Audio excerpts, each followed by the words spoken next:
Hey everybody, Shane Presley here, Rock Paper Podcast. Thank you for checking out another episode of the show. Today's features my friend Danny Thacker of Number One Sons. Had a whole lot of fun hanging out with Danny a little while back, talking about some of his brand new music, some of the stuff he recorded during quarantine, and we even get into him rocking the stage with our friends in LUDO. So that was a lot of fun hearing that story. Find more from Number One Sons on your Facebook and Instagram, and brand new music just dropped today on January 28th. So you're going to hear a preview of that song. You can find it wherever you're getting your digital music. Big thank you to my friends at Roughneck Beard Company, an American Rambler located here in St. Louis, Missouri.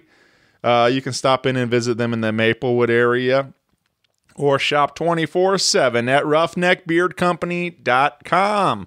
Use my code RPP15 to save an exclusive 15% off your purchase. Growing out a big old beard can be a surefire way to keep you warm this winter, and there's no better way to grow it out than with Roughneck Beard Company's full line of beard grooming products. Beat the itch, soften, and set the stage for a faster, fuller growth. And you can do it all while saving 15% using my code RPP15.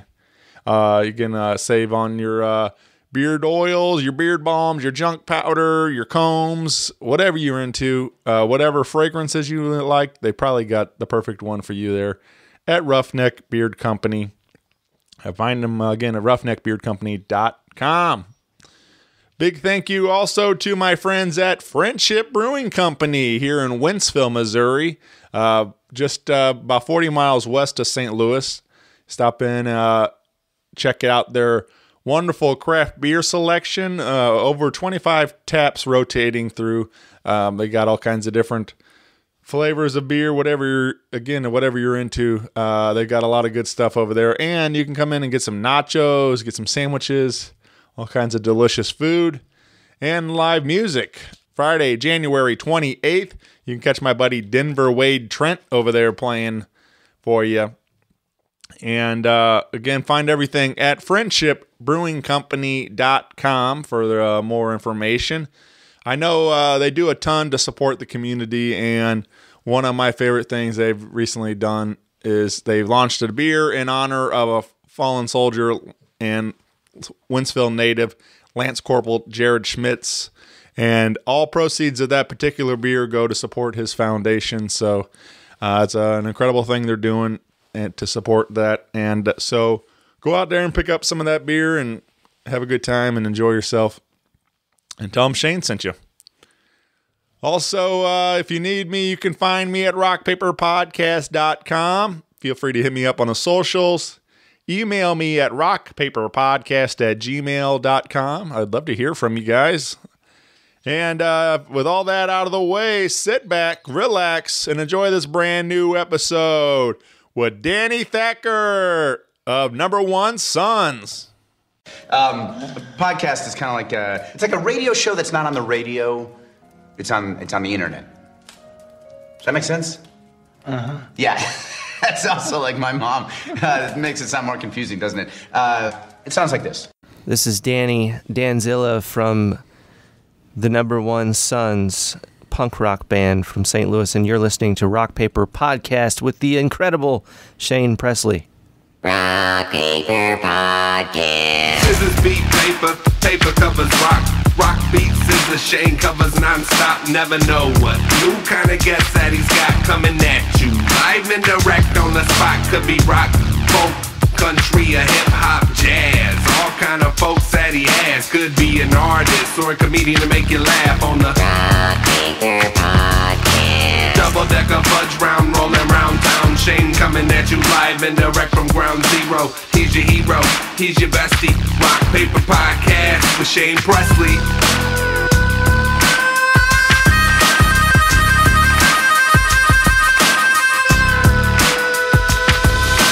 Rock Paper Podcast. Hey everybody, Shane Presley here, Rock Paper Podcast, coming to you from St. Louis, Missouri.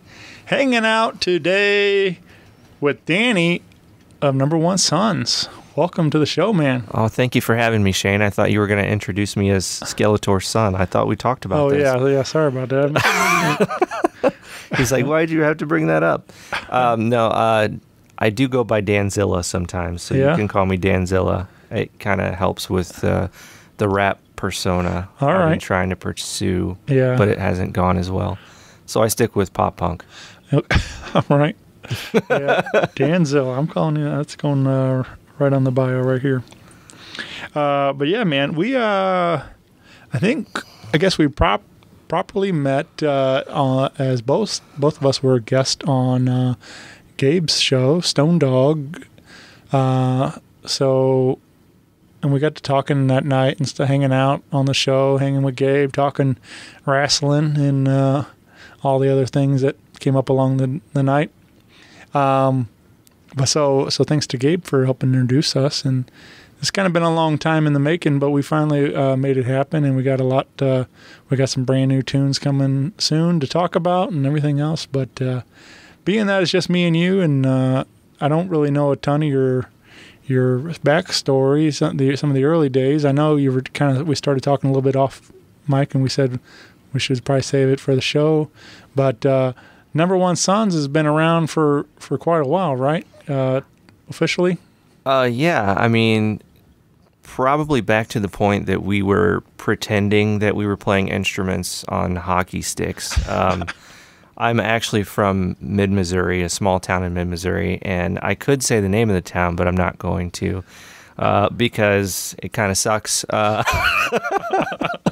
All the people in my family and my friends are going to be like, "Why did he say that?" Yeah. Just disowned us. If I'm ever famous, they're gonna burn it down. But yeah, Number One Sons has been around for a long time. We played the KC halls and the bingo halls in the small town, and kind of based off of, we went camping this one time. Me and my best friend Michael, he used to play drums for the band, and we had this kid who was there with a friend of my parents, and he was just like, if you've ever seen Ned Flanders' kids, I mean, you've obviously probably watched The Simpsons. Oh, yeah. He reminded me of one of Ned Flanders' kids, and he even had a hat that said Number One Son on it. So we were into, getting into the Offspring and Green Day at the time, and said, why don't we call ourselves the Number One Sons? And it'll be kind of like an oxymoron. Sure. So that's where it all started. Kind of also, just hearing the name, it always kind of reminded me of Airheads with the Lone Rangers. Like that kind of idea. Like, isn't the fact that he's... I wish it was that cool, but it's not.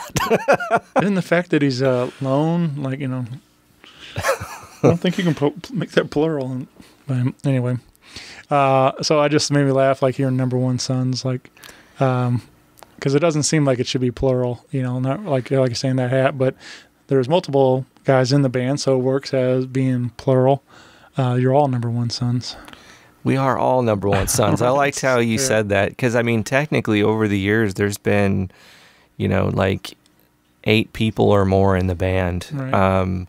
But right now, it's basically just me hanging out in my basement. Where you're here now, but all of the new stuff, it's kind of like a midlife crisis band, to be honest.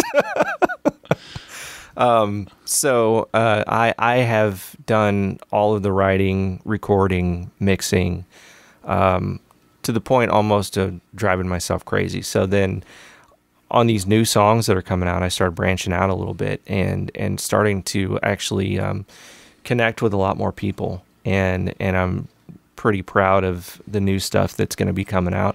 But we can touch on that later. Yeah.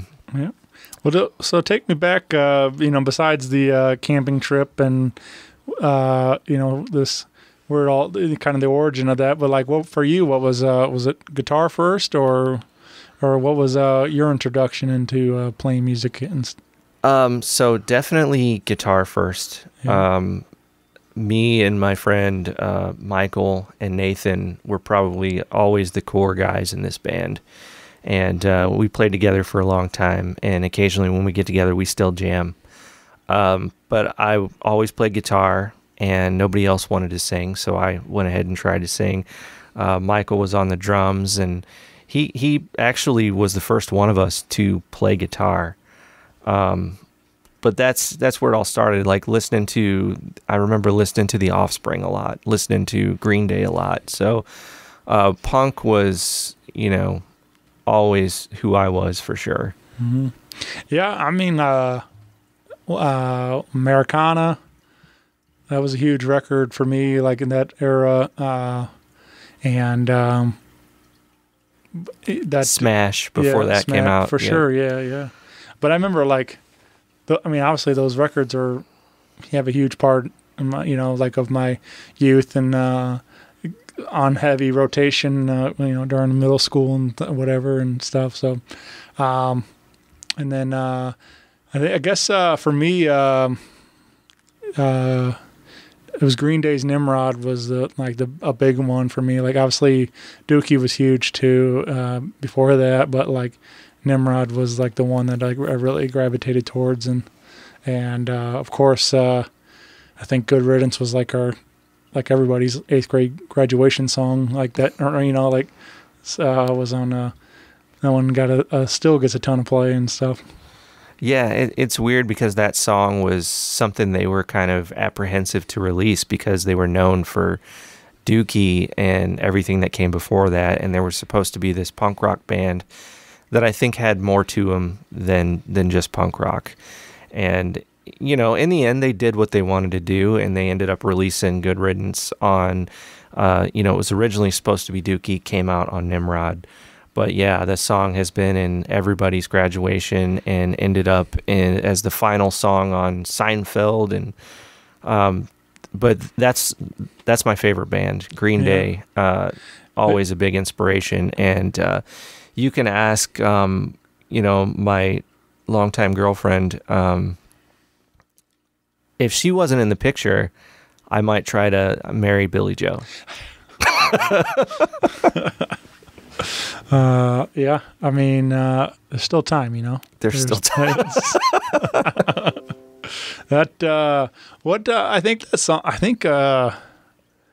isn't Good Riddance like a breakup song too? Like, didn't he write it?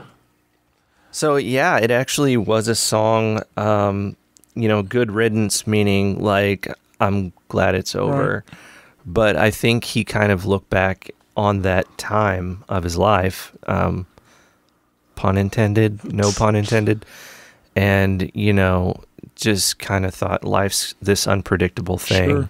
So, kind of looking back at it fondly, but at the same time, kind of good riddance that it didn't work out because other good stuff happened. Right. I just think it's kind of funny that this big, it took on a whole new life of its own, but at the core of it was written about a breakup and stuff. It just kind of, there's a lot of things like that kind of like the meaning of it kind of gets interpreted different ways, and then Yeah, I think that's really cool about music, and sure. And something I'm glad you mentioned, because it's something that I always try to do with my lyrics is I don't want things to be taken from a single, that's exactly what it means. There's usually, in my head, not only several different voices, but also I try to give my songs a few different angles that people can come at them from.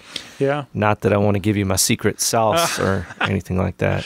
Well, I do. I often ask a lot of, about stories behind songs, and I don't really necessarily need you to like spell it out completely. Like, hey, this is exactly what what these lyrics mean or something, that kind of thing. But it is nice. I always like to enjoy something, like where you were at or whatever, whatever kind of events inspired it and different things. Or so it's always kind of fun to hear at least some kind of story to go along with the song. But I'm with you. I like kind of sometimes I interpret these lyrics in my own brain, and I have this own version of that I come up with that means something to me, and then I'll hear whoever tell me the story about the song, and I'm like, it kind of takes it away from what I already created. Yeah, you're like, you fucked it up, man. You ruined it. Right. So,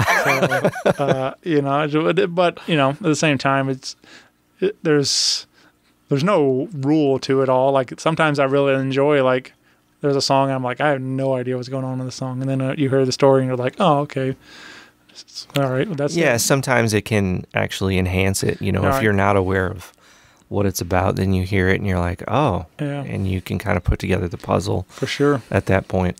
Yeah, man. So obviously, like I say, pop punk and all this stuff, this punk stuff was a big part of your influences growing up and stuff. Listening to a lot of these bands, and obviously, they're you can hear it a lot in the sound of what you're creating today and stuff. Really? Yeah. Well, yeah. Oh, thank God. Yeah. I was actually, there was a, well, I'll save it. I got a story for you. But let's talk about a track. Let's give a little sneak peek of what you've been up to here. Okay. And I wanted to share a track that you posted in 2020, appropriately titled Quarantine. And I figure this might be a good place to start, kind of show some of the evolution of the project. And but I'm assuming. So what's kind of fun about this one is this one's not necessarily as punk as some of the newer stuff you're working on. This one almost kind of has a little dance kind of thing to it a little bit. There's it's a little more into that pop punk, I guess, and stuff. There's got some of that in there. The funny thing about that, and I'm glad you mentioned it, is it definitely wasn't pop punk per se. I guess you could throw it in that category a little bit. But I think I was going through this phase where I was kind of like wanted to prove to myself or like to the world or something like that I could write a pop song. Yeah. So that I had a few attempts, and Quarantine was one of them, where I was just messing with these synthesizers and melodies. And I think I was watching Frozen whenever like the idea just popped into my head, and I immediately went to the lab and like started the second Frozen movie. I was watching the second Frozen movie for whatever reason that helped. But it is very much a dance song and almost has like an 80s vibe to Right. it. And it kind of also, sounds a little bit like The Killers or something. Sure. More synth rock like that. I kind of went to like some of the later era of like Fall Out Boy or something like that, like where they kind of went more dancier. And I think now that you mentioned Fall Out Boy, that was actually part of my inspiration, because that's kind of what happened to pop punk. Mm-hmm. Fall Out Boy and Panic at the Disco started making pop music, or some type of power pop, and I don't even know what you call it exactly, but I was like, well, nobody's making rock anymore, so I guess this is what I have to do. Thank God for Machine Gun Kelly, right? So I'm making pop punk music again, and I think that truly is more of my voice. But I really do think, I look back at Quarantine, and obviously we know, what that's tied to. The year 2020 was hell for all of us, but it's kind of about being with the people you love through that situation. Yeah.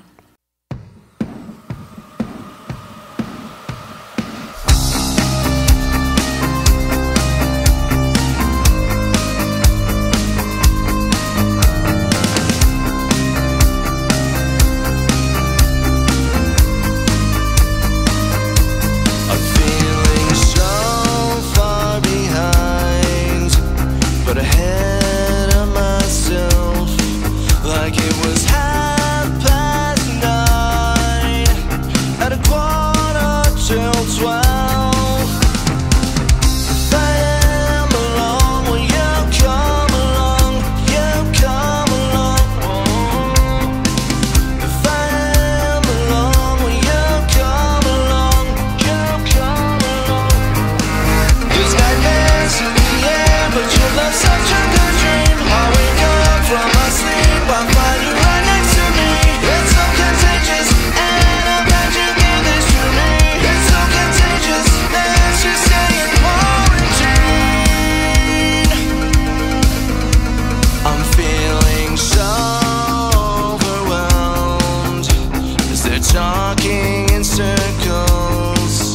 It's like we're halfway blinds and a fraction of ourselves. If I am alone, will you come along? You come along. If I am alone, will you come along? You come along. There's nightmares in the air, but your love's such a good dream. I wake up from my sleep, I find you right next to me. It's so contagious, and I'm glad you gave this to me. It's so contagious, let's just stay in quarantine.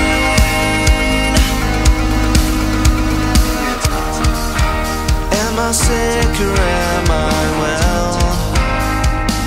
Baby, it's so hard to tell.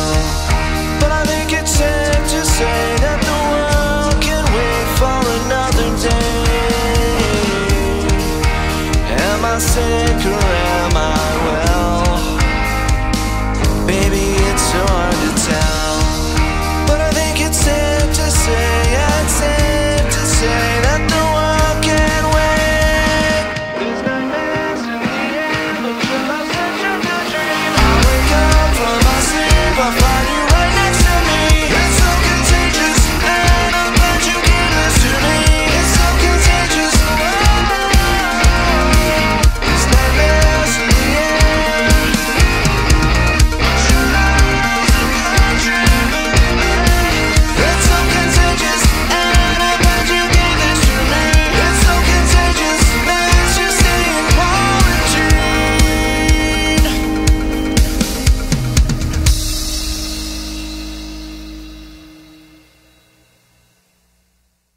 Yeah, man.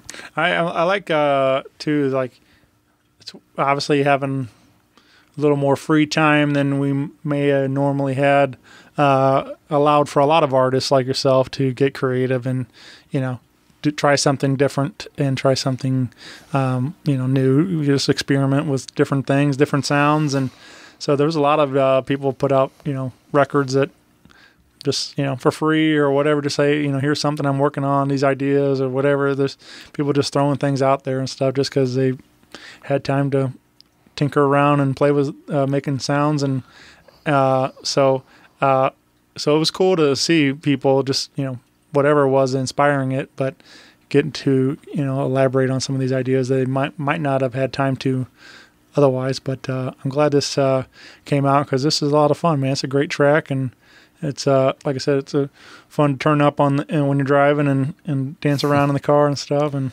Thank you, man. That really means a lot. yeah, for sure. So again, you can find Quarantine and everything from Number One Sons wherever you're getting your digital music at today. So check that out. But we got so it seems like you did a record in 2019. Is that right?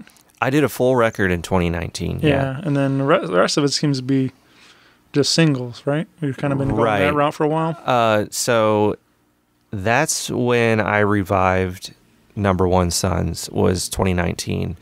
And, I don't like, getting into the boring detail or talking about dirty laundry too much, but I went through a divorce, and obviously, coming out of that relationship, which wasn't good, by the way, it was really hard.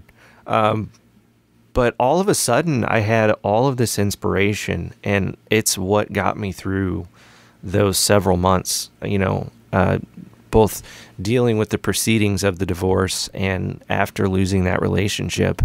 And I think, although I learned a lot during writing that album, and grew, as an artist, as a person through that whole process, there are some pretty damn good songs on that album.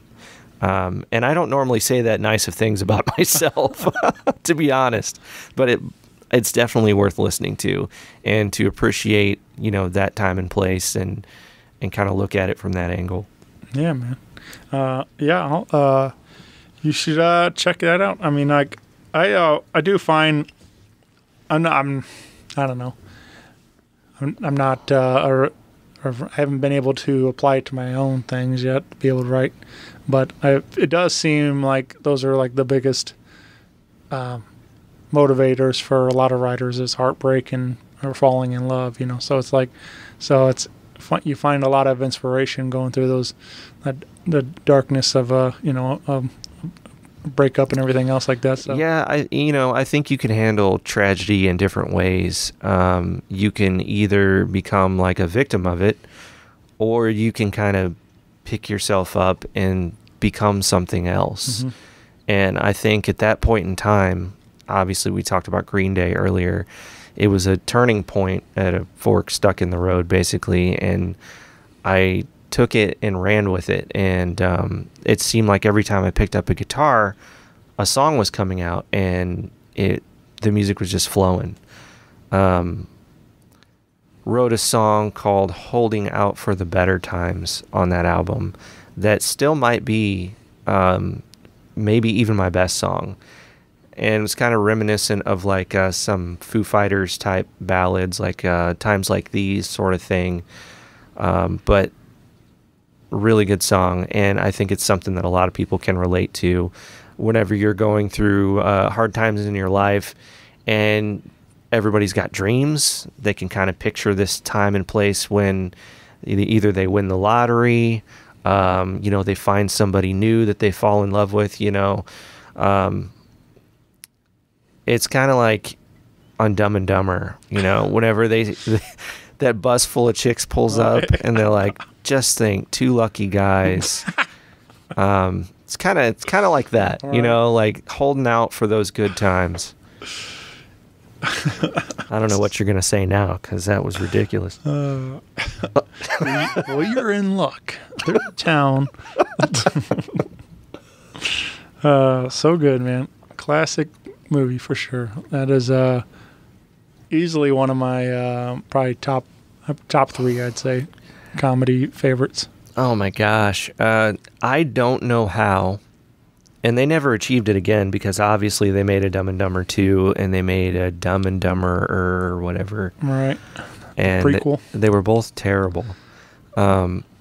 It's because, like, although the guys were like super dumb, somehow in that first one they were still brilliant. Yeah. Like, you walk this fine line where it's like it's stupid, but it's like really brilliant stupid, Oh yeah. Yeah.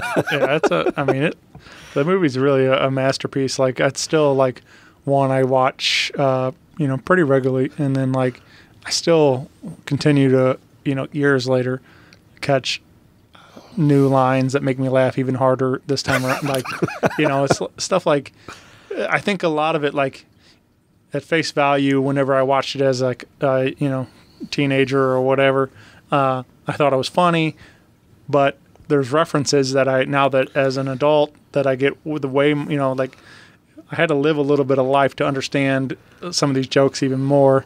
And I mean, there's so many of them that, like, now I hit even harder watching it today and stuff. Yeah, there's so many jokes in there that you're liable to miss one. Yeah. Recently, I think I noticed where he's looking at the moon landing, the newspaper cover, framed on the wall, and he's like, no way. Right.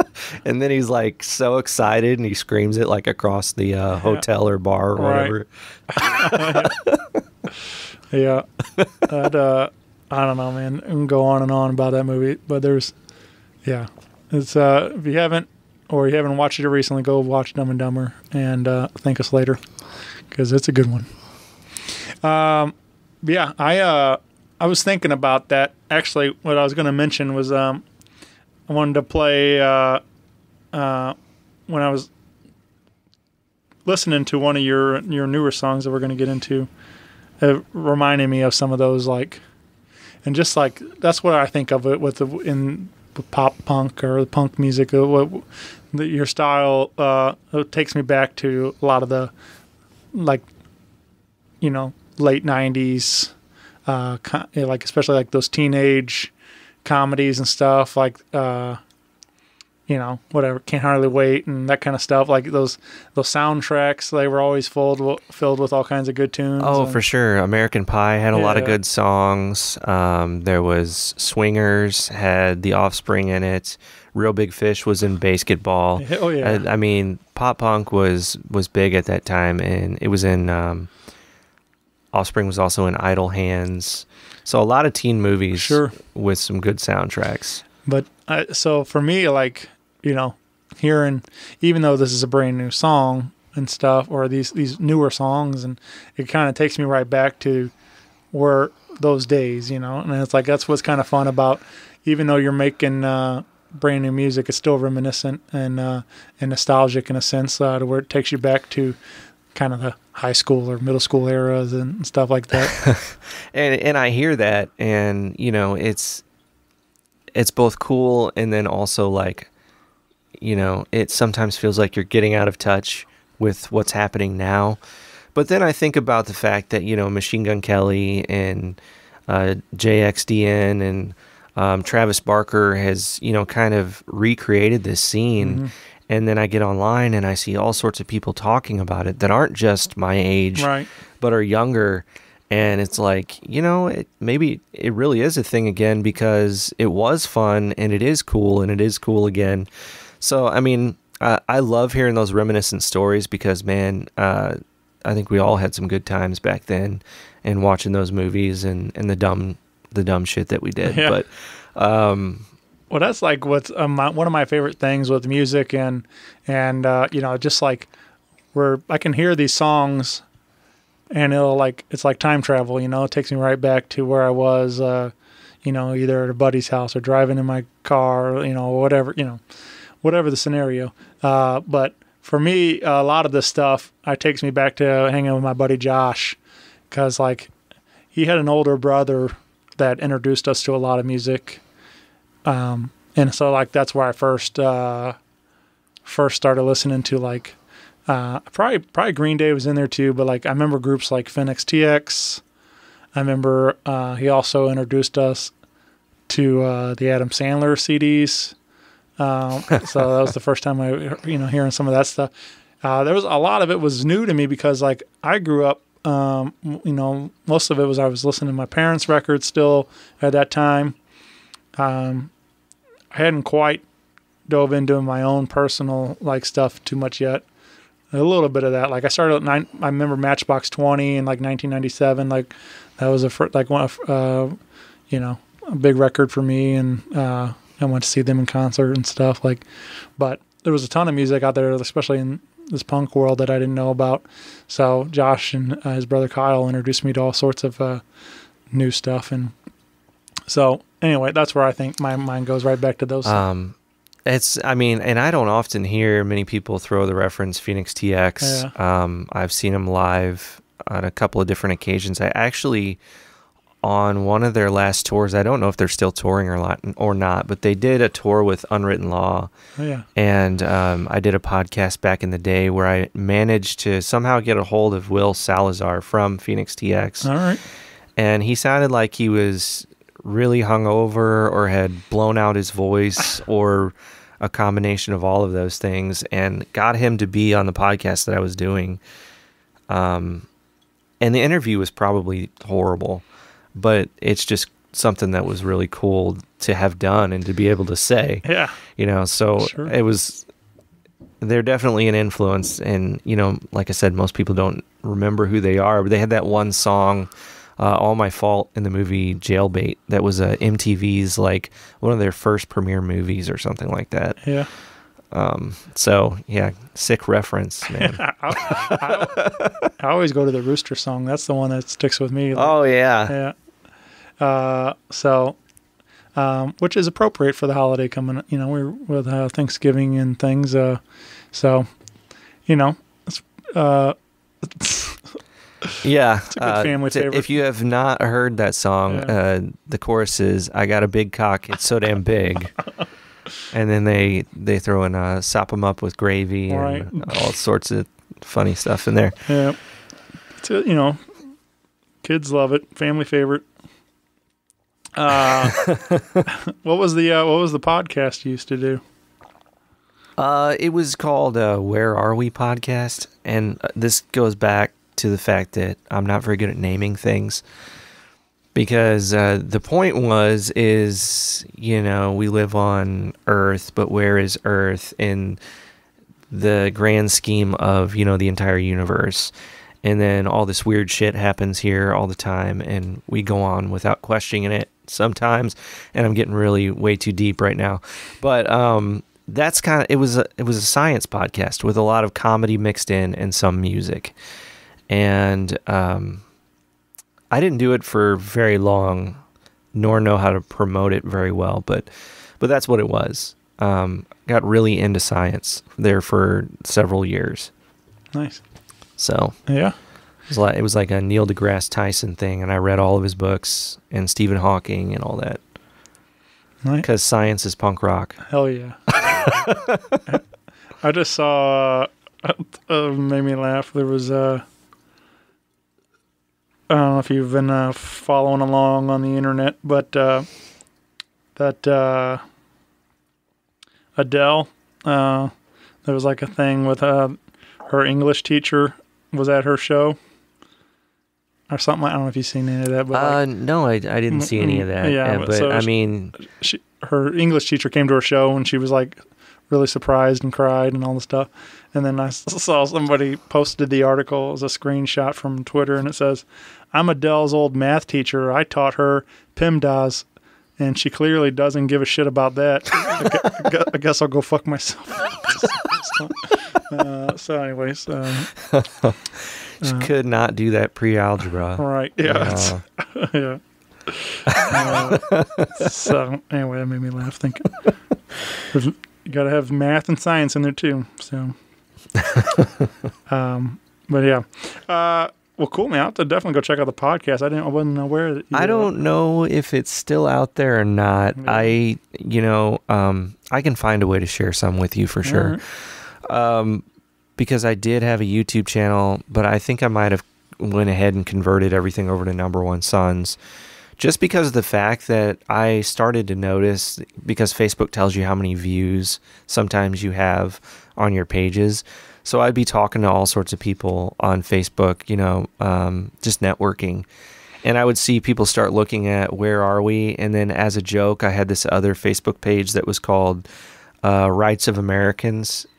And I would put like memes on there with like Hulk Hogan and like a dog and on 4th of July. But people kept looking at those pages, and I'm like, if they're looking at those pages, they're probably missing the actual Number One Sons page.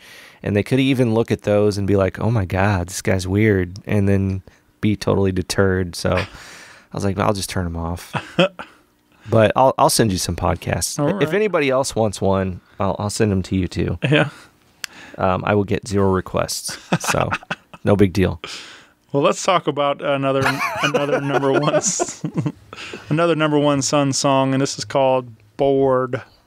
And this is one of your newer release, and this is a fun one for sure, man.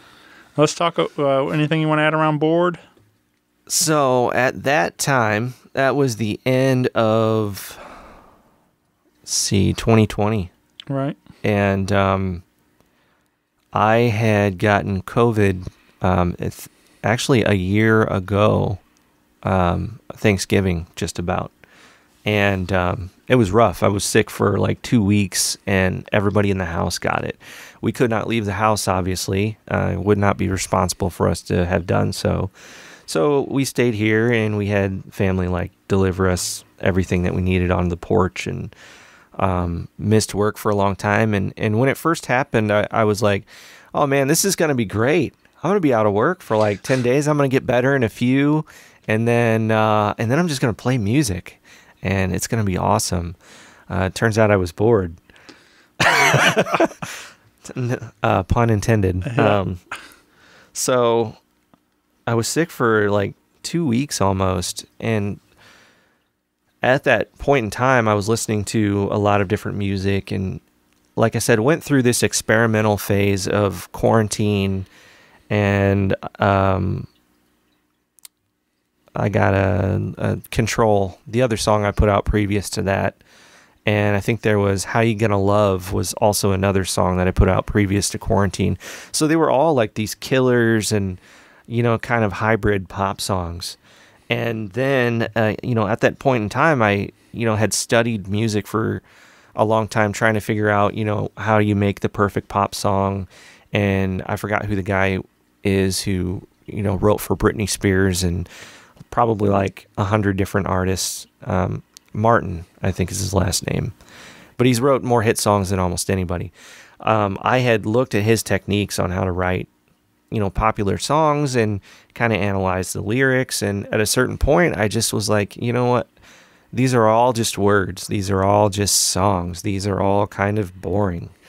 So in typical punk rock fashion, I wrote the song Bored, because I was sitting at home, I was sick, I was bored, and in addition to that, everything I was looking at was not inspiring to me.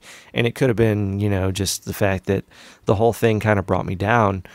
But it was, you know, possibly my best song up to that point. So putting that out and pitching it to playlisters, and pretty much every one of them just going, yeah, we'll add it, was like just blew me away. You know, it was like riding a high into 2021, basically, for the first month or two until things kind of slowed down. And then you try to write other songs, right? But that was the whole motivation for it, is I was just literally bored with almost everything. And, you know, I'd just been sick with COVID, so...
just recently you got to take the stage at the pageant in St. Louis with our friends in LUDO, right?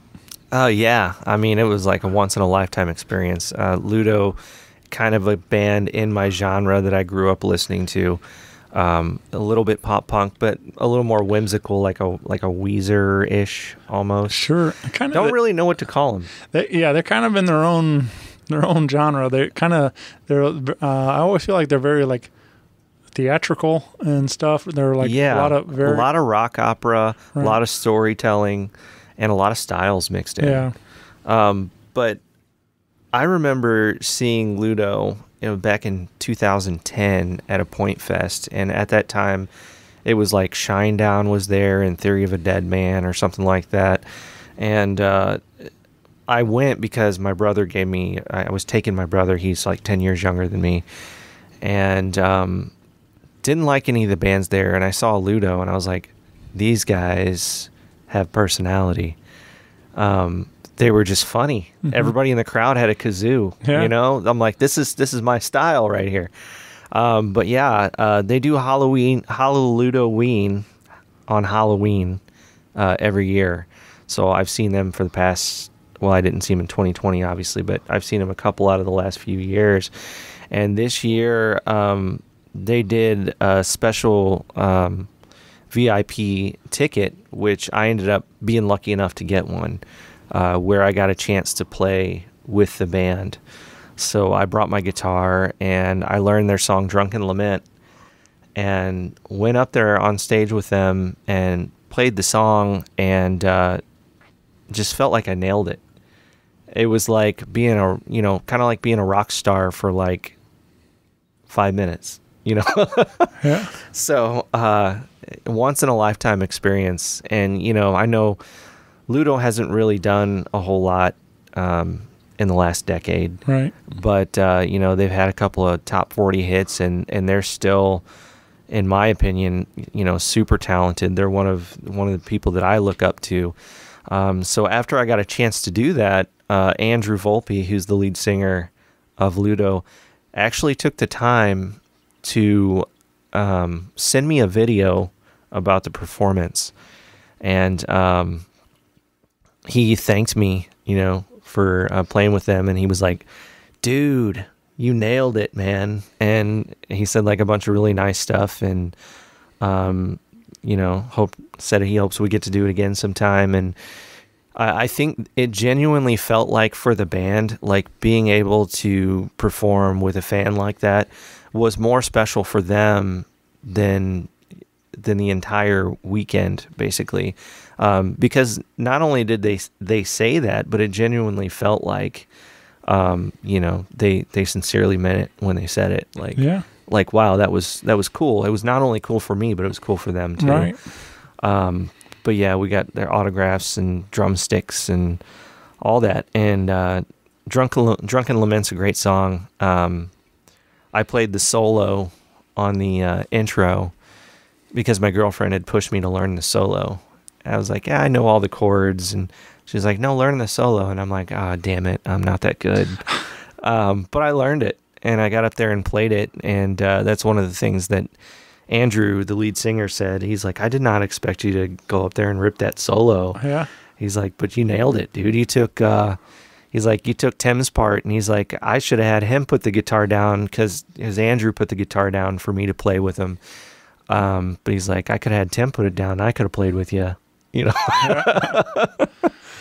Yeah, man. That's super cool. Did you pick that song you said, or? Yeah, I ended up picking that song. Yeah. It's a fun song. Right. I feel like, like we talked about with their style being a little bit whimsical and incorporating a whole bunch of other, bossa novas and everything else. It was something that resonated with me a little bit more, Drunken Lament. So that's the one I went with. Nice. Because we did get to pick our own song, and we emailed back and forth before I went up there and played with them. Yeah. I've been to, I think maybe 8, I think it's 18, maybe 19. I don't remember now. You go to so many local Yeah. shows, I didn't even realize I think we had talked sometime around that night, and you were somewhere else watching another show that same night. Yeah, but I went to this year. I didn't make it to this year's at all. But I did go. I took my buddy Joe. He's like a super Ludo fan, and he, I think he was living in like Utah or something at the time, and then he came, flew in for the night, and we went to the show, and then we went to Broadway Oyster Bar and had some shrimp voodoo and everything. It was a great day. So, but yeah, that was like my first.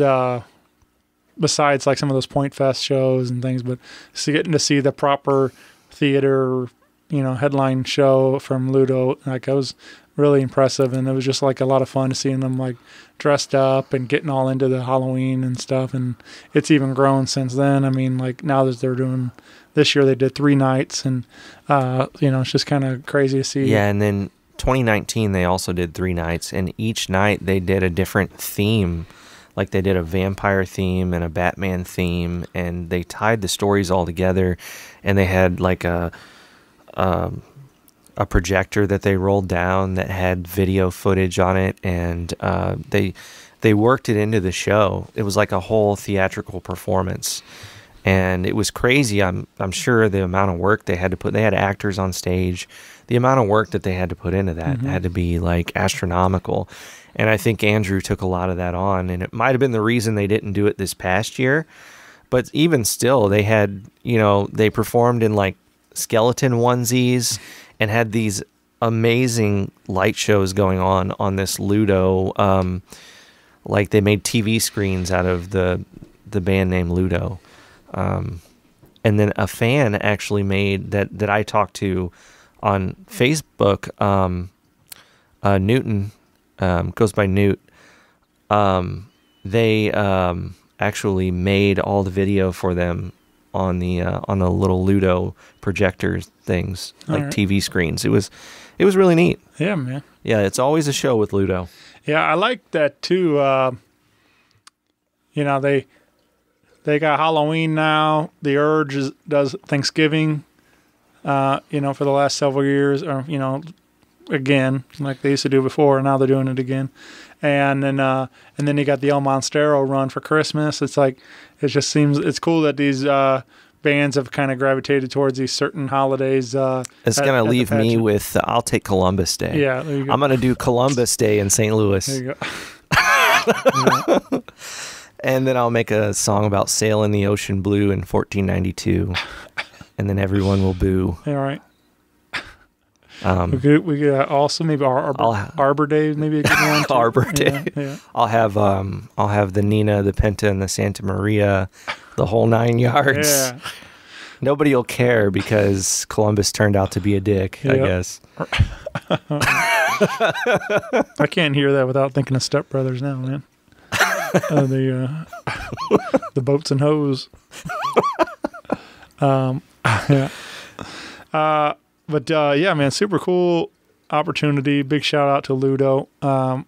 Tim Convey has actually been on the show. He's become a buddy of mine. You've had Tim on the show? Mm-hmm. Yeah, we talked more about his comedy than Ludo. We did talk Ludo, but yeah, it's cool to see what he's been doing with the comedy also. I have met those guys, probably about a dozen times, but only for a few minutes at a time, if even that. But they genuinely really care about their fans. We talked to a lot of people while we were at these shows, and I actually made a lot of new fans, and I talked to a lot of people that are in that Ludo group, Skeletons on Parade on Facebook, and man, it's almost like a family. It's incredible.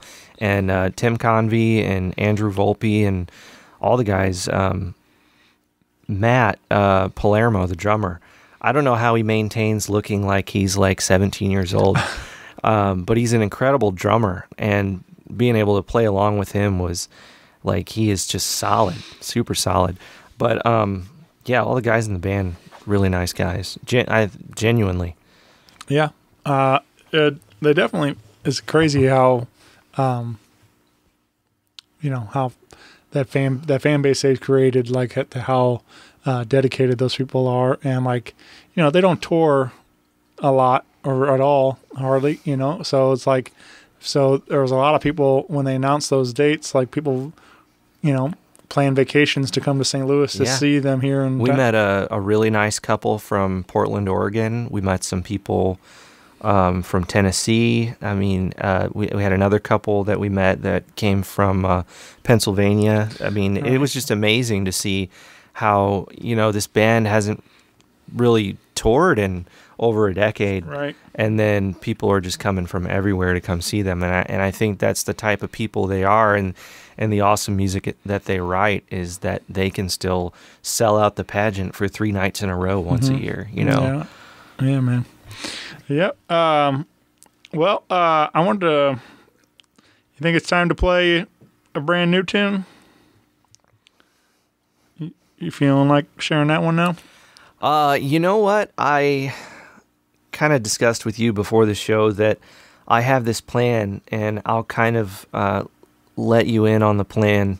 I'm going to release 5 songs over the course of 2021, and I can tell you that, you know, being a musician is a growing experience, and each time you do something, you feel like you get better at it.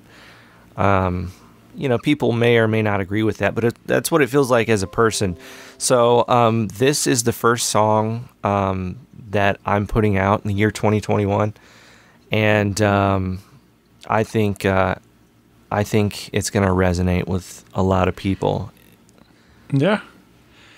We decided to call it "I'd Be So Much Cooler If I Was a Dick." Yes. Right. And I'll do out on January 28th. I love the way that you said, "I'd be so much cooler if I was a dick." Like, almost like, God bless his soul, like Alex Trebek read it off of like a category. Right. But yeah, that's the name of the song, and I think, like I said, it's going to be something that resonates with a lot of people, because I think a lot of people feel like they'd be cooler if they were dicks, because sometimes dicks end up in high places, you know? Yeah. That didn't sound right, did it? Depending on what your trajectory is. Right.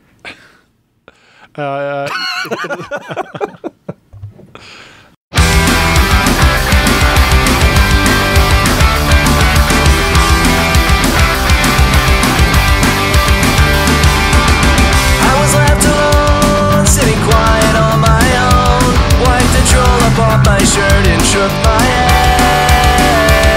Whatever happened to the good times when you used to call me up? We make the best out of all of the dumbest shit.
much cooler if I was a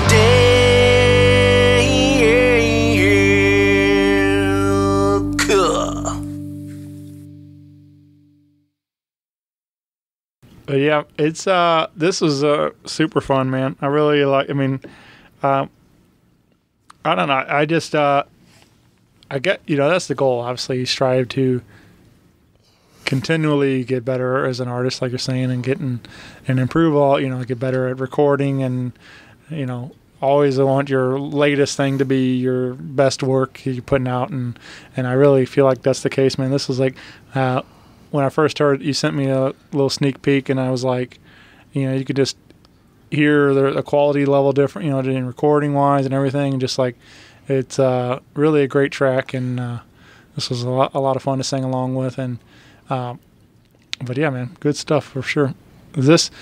Now you've talked about this is all you, number one sons, but. Do you have others that help you create these, or do you do all this in studio yourself, or? So I write the songs completely. I play the guitar. I sing the lead vocals. I play the bass. The drums I put together. I don't play the drums, but I put them together. And then, I've tried to start letting go a little bit as a musician. So, on these newer songs, I actually had Ryan Beck from Archangela, who, by the way, is a very, very talented metal band in the St. Louis area. The guys can shred, and I mean, if you're playing metal music, you got to know that double kick and be able to do that. And his vocals, I mean, like, he sounds like Freddie Mercury, but he sings the harmonies for me on the song, and I've started tracking my vocals with him because I feel like I'm always in good hands, and I'm going to end up with some good takes by the time I walk out of the studio. So we recorded the vocals on this song together, and then I sent it off to Mike Callahan, Rogue Planet Mastering, who I know Mike Bivens and a lot of other guys from St. Louis send their music off to him. And man, he does some great work, and for reasonable. I was amazed at, the kind of rapport that he has in the music industry and some of the things that he's mastered. I mean, he's a Grammy-nominated mastering engineer, and here I am getting my song mastered by him. It's really cool. So it was nice to let go a little bit. And that, I think that's part of why, I was able to relieve myself of some of the duties, have a little bit more fun with the project, and not stress over everything. So, yeah. Yeah, man. Well, yeah, it's that's kind of, I try to do a lot myself, as same kind of like at what you're saying, but it is nice to have talented friends that you can just have them do what they do best, and it's like there's obviously I hit up all my friends for whatever their the job calls for, whether posters or art and whatever different things and stuff, and it's like you are much better at this than I am, and plus I can, like, they're always like, well, what do you want to do with it, it's like, I hired you to do it for a reason, like you're the yeah, just run with it. Yeah, you do what you do, and so but yeah, it's nice when you can call on those friends and they can deliver for you like that. And yeah, and I think it becomes something bigger that way too. Sure. Because it's a collaboration of a lot of great people as opposed to just me hanging out in my basement. Right. Which, I mean, it is cool to be able to say, hey, I did this and this and this. And I think that's impressive to a lot of people, but at the same time, I don't know. Yeah. Yeah. But yeah, it's a thing. Yeah. Well, this is a lot of fun, man. Great track. I also like, he just, of course, the title it made me think of like, I think you mentioned maybe working on a music video for it possibly.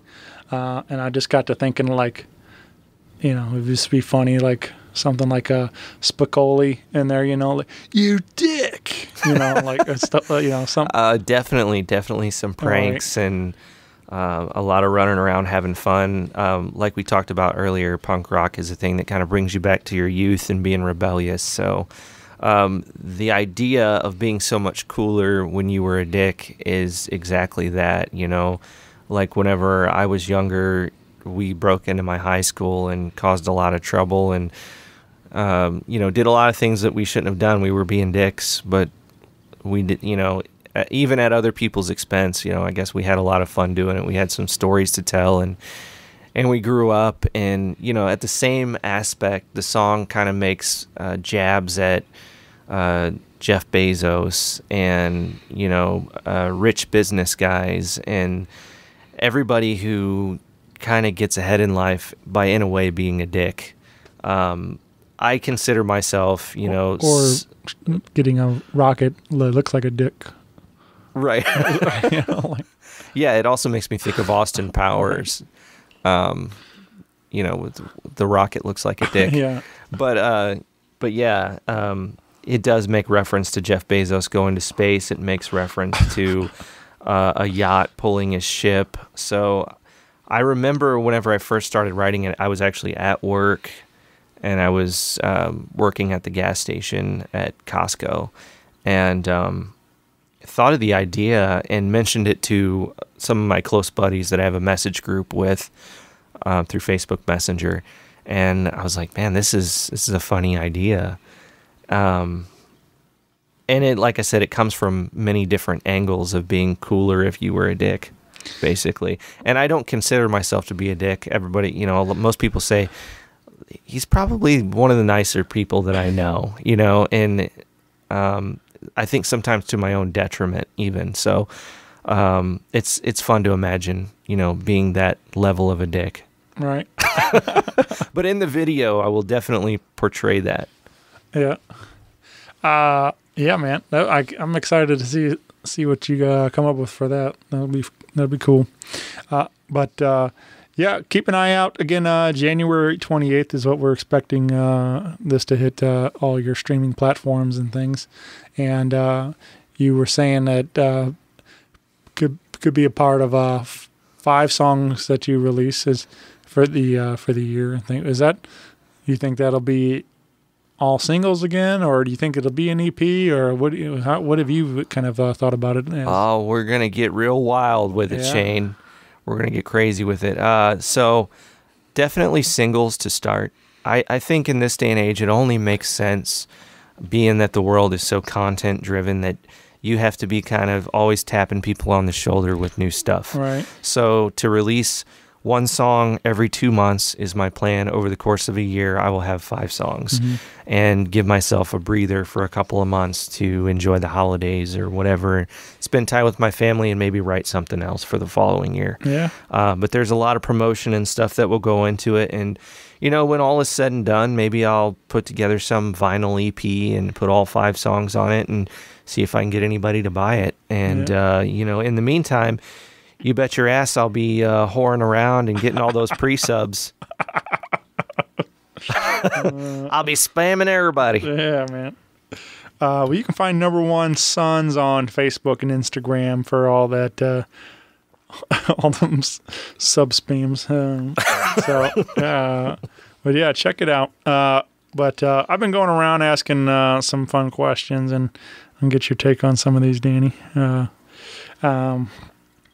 All right. We have a Number One Sons action figures coming out. What would be 3 accessories to go with your action figure? Oh, I love this. Man, I'm glad we decided to do this. This is great. 3 accessories. But you do happen to have a Batman and Robin action figures here. You know what? In my studio, I have some classic Batman and Robin, like 18-inch tall statue things that guard my mixes. Right. So if I fuck up the mix, I know that I've got Batman and Robin here that will take care of making it better. Yeah. So that's why I keep them next to my monitors when I'm mixing. But the accessories that my action figure would have for sure would be a proton pack backpack. Sure. Because I like to keep all my tools in my backpack. I go to work in the morning and I have like a wireless speaker and I've got like a laser pointer. It's like actually a cat toy. It's a mouse laser pointer so that I can point to things at work and be like, hey, can you take care of this over here? I need this pallet from up there. And people are like, oh, he really is a dick.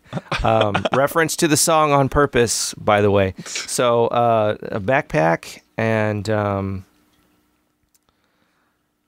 2 more accessories, right? Yeah.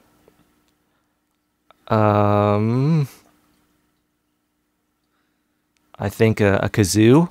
Sure. For sure. Yeah. And then... Kazoo! And then some kind of crazy shirt. Right. I think you could probably change my shirt because I always have crazy shirts with wrestlers on them and stuff. Nice. Yeah, man. Yeah. Gotta have a good wrestling shirt. I keep going back to they just opened this place by me called Tacos for Life. So I just keep making the NWO reference, the for life, so I just good old. Every time you go into Tacos for Life, right. They're like, "Oh God, this guy's here again."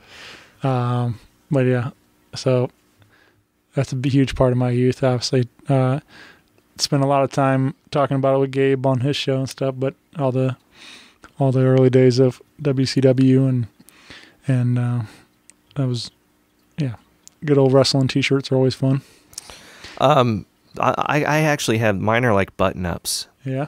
And they come from a website called Roosevelt's, and they make all sorts of like the coolest button-up shirts.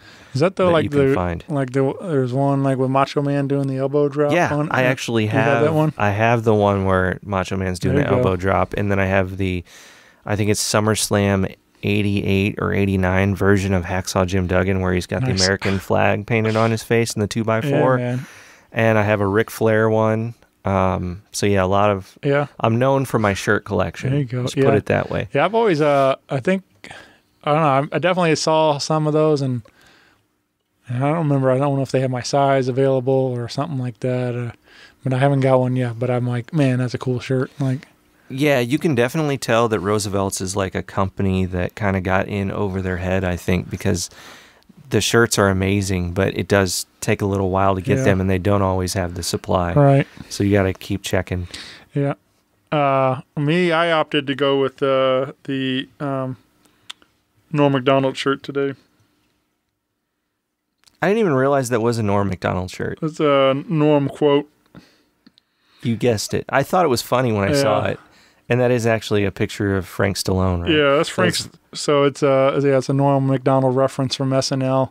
When he was that was like one of his longest running jokes on Weekend Update was like, you guessed it, Frank Stallone. And so it was like, and apparently like he did it so much, like even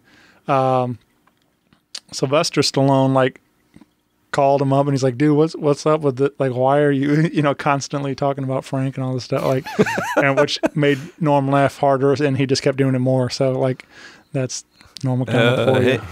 I can imagine Sylvester calling him, hey, why are you always talking about my brother? Right. Yeah. It's probably the worst Stallone impression anyone has ever heard. I thought he was here. I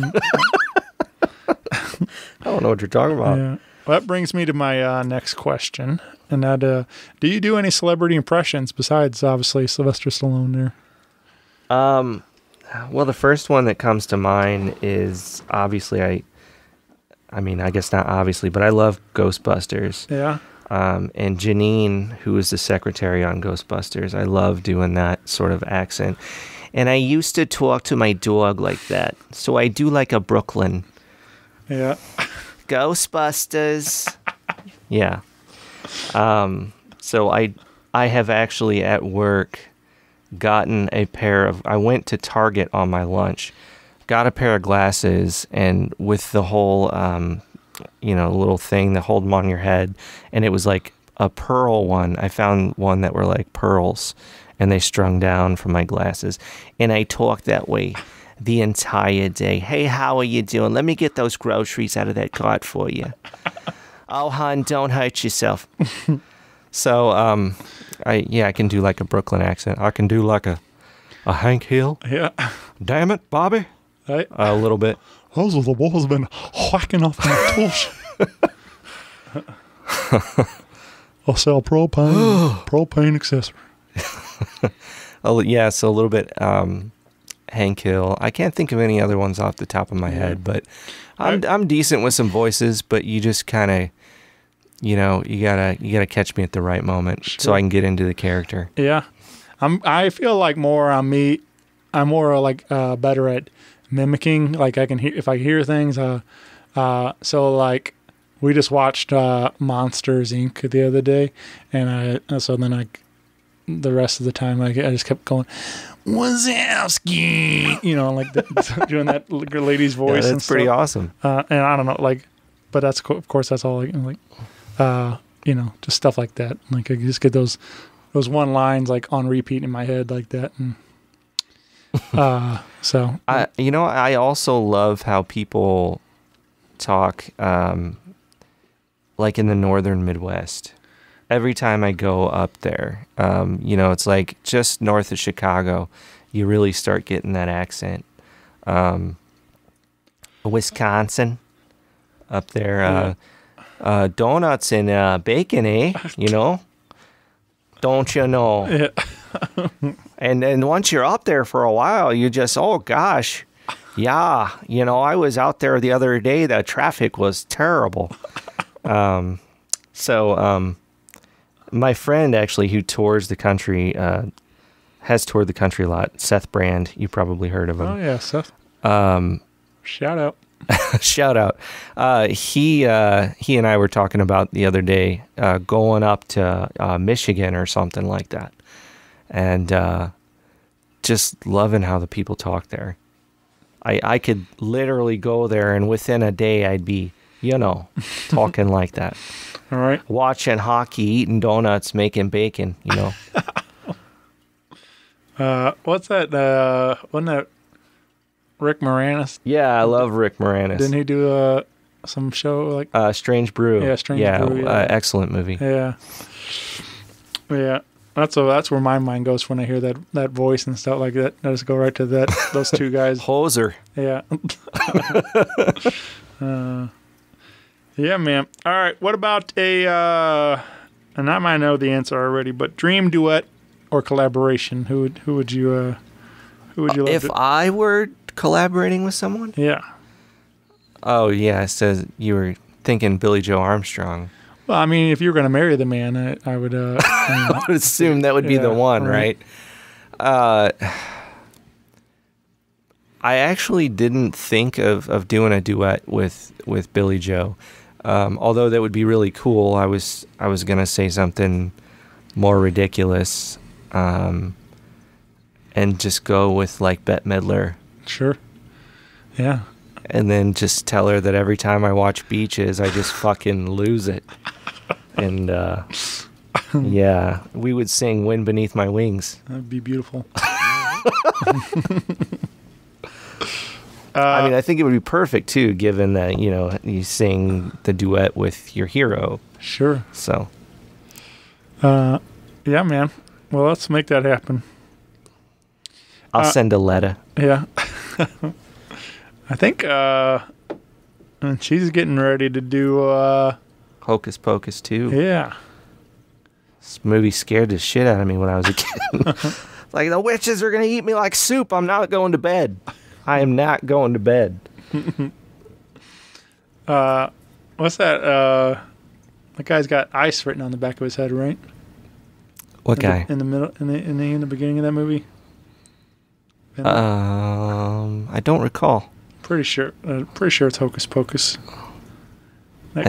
Has ice written on the back of his head? Yeah, he said that's his name. He goes by Ice, and he's got it like carved in the back of it, cut into his hair.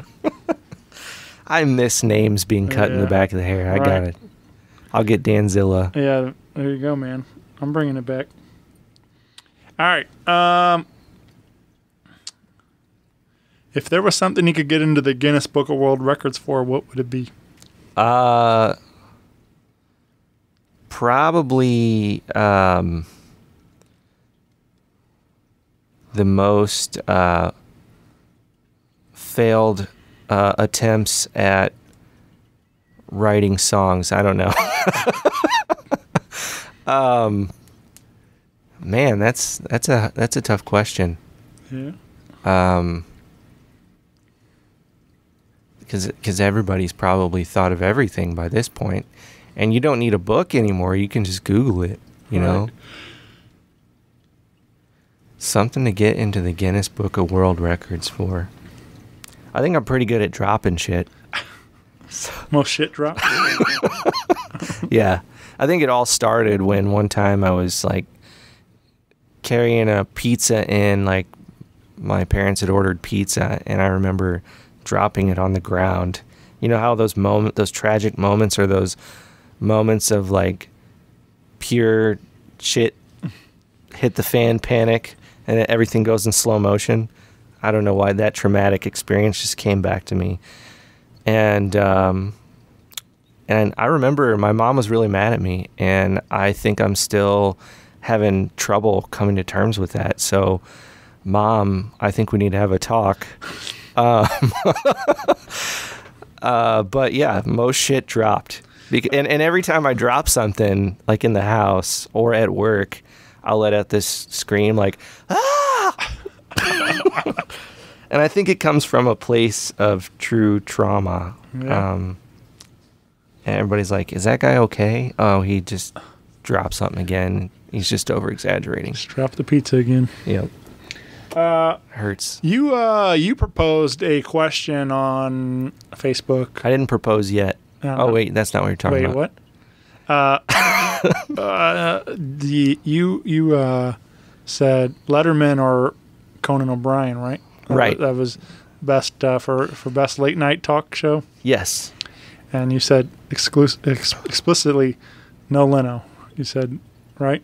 Right. That was the rules.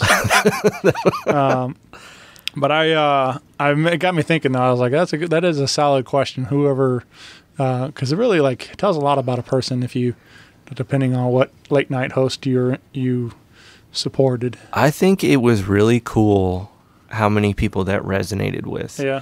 I think I got more responses on that than like anything I posted in years.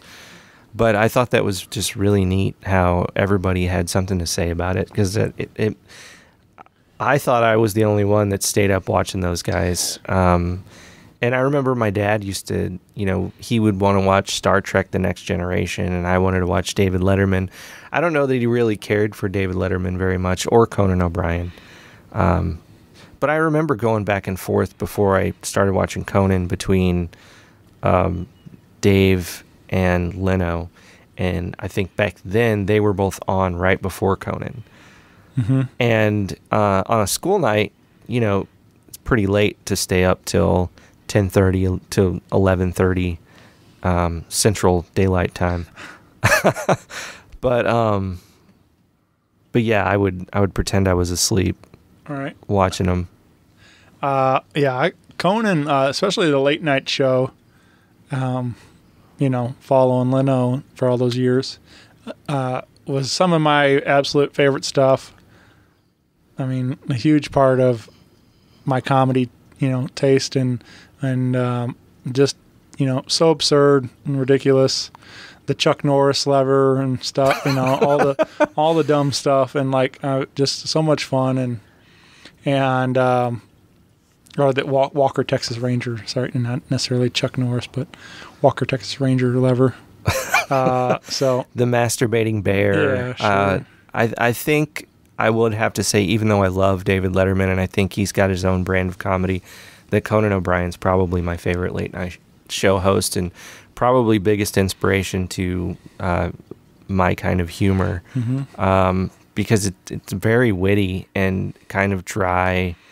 When I think even going back to what you kind of talked about with Dumb and Dumber was like, it's stupid, but it's very smart. Yes, it's at the same time, yeah. I mean, he's a Harvard graduate and everything else. He's a very smart, but he's just an ass. He's just, he does this dumb stuff. So, but yeah. I love when he would go through the office and be like, who do you think I should fire? Right. Yeah. Yeah. Yeah. There's so much good stuff. Like that's some of my favorite stuff is when it's just Conan being Conan. And like, the interview stuff was all right and things, but just like those remote, which is why the remotes, the why Conan on HBO Max and all the other things, all those remotes are like so good because it's just Conan being Conan, talking to people and so quick and like some of that stuff makes me laugh so hard, man. I remember I was actually watching some clips on YouTube the other night where he was walking through his office, his home office, and which he always did, and he always made fun of how much of a shithole it was and everything else, and how NBC or TBS never gave him the funding that he needed. And he had these two guys sitting in an office room, and one was like in a relaxed chair that swiveled, and the other one was just sitting in a regular chair. And he's like, I feel like your chair's a lot nicer than this guy's over here. And then it cut to a scene where he took like the comfortable swivel chair and threw it across the room and then just went and got like a normal chair and replaced it. It's stuff like that. For sure. It's hilarious. Yeah. And of course, the show wouldn't be what it is also without Andy. Oh, yeah. I was hoping you were going to say that. Andy's, I was so glad when he came back to the show and when they went to TBS and stuff. And, he left for a little while, but, just those two are so good together. And, but yeah, huge fan of those guys. I actually got to see Conan in Chicago a couple of years back. And I was like, I knew he was coming pretty close, and I was like, I got to get there. That'll be so You much. actually got the chance to see him? Yeah, I went to the taping, it was, of course, I didn't get close to him at all, but being at a taping of the show in Chicago, it was at the, I don't remember what the theater now was called, but. Was it the Second City or? I don't know. It's the big, it might be the Chicago Theater or something. Like okay. Downtown, whatever. I forget now. But anyway, really, beautiful place. And it was so cool to see it all happening live, I would thought that there would be more the commercial breaks and stuff as they were so fast with setting up for the next segment and stuff like that. So it was really impressive to see how it all happened. How they produced it. Yeah, especially on stage and like that and stuff. But that was I don't know if you remember around that time at all, but he had this giant Conan bobblehead thing that he had made, and they had it there at the theater, and so it was pretty funny to see that thing on stage.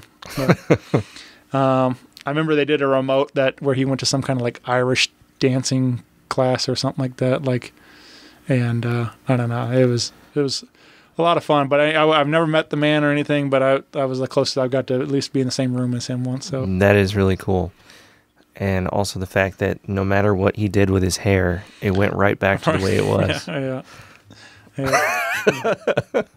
Yep. It's but I think I shared with you the old timey baseball. That's one of my absolute. Was favorite. that you that shared that with me? Yeah, that's one of the best segments. Yeah. And that's another one of the things that I like to do is that early 1900s Northeastern accent. Yeah. We sell a lot of postage stamps at Costco, and I'll just walk around being like, stamps here? Yeah. Get your stamps here. Just love that accent. The line that always gets me, some say it's a waste of time, others say it's an incredible waste of time. But yeah, I love when he does that. The old time, the newspaper boy and stuff, all those voices and stuff. Yeah, whenever he'll just come through the crowd as one of those characters, all of a sudden to interrupt his own show. Yeah. The interrupter. Yeah, that was another one. The guy with the mustache. Sure. Yeah. Just the dastardly early 1900s character. That. But yeah, I'm bummed that he's not still doing it regularly, the late night show. Came to an end not too long ago, but I know he's I think he's working on. I think HBO Max. He'll be doing more shows over there. I'll definitely have to check that out. But yeah, those remotes. Like, I mean, of course, he's been to like visit all these places, and that's some of his best work ever. So, but yeah, man, big fan of Conan. I just wanted to bring that up, follow up on that. I thought it was an interesting question, like I said. So, but yeah, man, Number One Sons, new music coming in 2021. Get involved. Find all things on Facebook and Instagram. You can find again streaming wherever you get your digital music at today. And but keep an eye out for the single "Be a Lot Cooler If I Was a Dick." Right? Yep. I'd be so much cooler if I was a dick. I'd be so much cooler if I was a dick. And also check us out on TikTok as well. Oh yeah. What's going on TikTok over there? Every once in a while, I'll just throw on some videos that, I'll get these ridiculous ideas. Like I did one, you heard the song, I'm trying to think of how it goes. I bring it up and then it's like dead air. Oh, yeah. Fuck. That's me every time I try to pull a reference. It's the English guy, and the song was number one for like a really long time. Used to be somebody you love. Getting kind of used to being somebody you love. Oh, Hosier, right? No, it wasn't that guy. But anyway, that song is now it's just somebody. Yeah. Oh, I know you're thinking of that one. That's a different one. But it's I was getting kind of used to being someone you loved. Yeah. And he's like walking down the street, and the whole song sounds like you're just about to bawl and break down. Right. And you're like, damn, I can't hardly listen to this anymore. So my thought on it was like, I could just make like 1,000 different versions of that song where I'm having these problems that are quite minor compared to his problem. Like the one that I did was based on an actual thing that happened. I was coming home from a concert, and post-COVID, there's no restaurants open after midnight like anymore. Right. You used to have like 24-hour drive-thrus, right? Taco Bell, Jack in the Box, or they used to at least be open till 2 a.m. We came home from a Rise Against concert, and there was no fast food restaurants open. And, we were hungry and we were tired. So I imagine Louis Capaldi is the artist. So I just imagine, Louis Capaldi singing that song about how he couldn't get any food to eat after midnight. And it ended up, instead of used to being someone you loved, I was kind of used to when you were open late. So again, just a minor problem compared to his, but I just like that idea of it sounds like I'm just totally breaking down. Sure. And and at the end of the video, I've got like eyeliner on, my eyeliner's running, and so I just thought, make like 100 versions of that, and maybe one I'm trying to build something with Legos and it's going totally wrong and I just lose my shit.